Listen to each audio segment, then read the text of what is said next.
ডেঙ্গুতে আক্রান্ত হয়ে গত ২৪ ঘন্টায় আরও ৬ জনের মৃত্যু হয়েছে। এতে চলতি বছর এখন পর্যন্ত মশাবাহিত রোগটিতে মৃতের সংখ্যা বেড়ে ১৪৫ জনে দাঁড়ালো।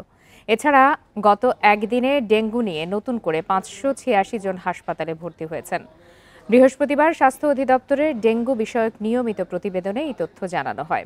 স্বাস্থ্য অধিদপ্তর জানিয়েছে, গত ২৪ ঘন্টায় ডেঙ্গুতে ঢাকা দক্ষিণ সিটি কর্পোরেশনে ৩ জন মারা গেছেন।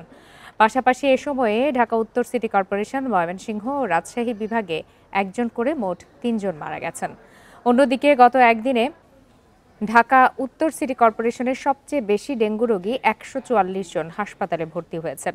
স্বাস্থ্য অধিদপ্তরের প্রতিবেদন অনুযায়ী চলতি বছর ১ জানুয়ারি থেকে বৃহস্পতিবার পর্যন্ত ডেঙ্গুতে মোট ১৪৫ জন মারা গেছেন।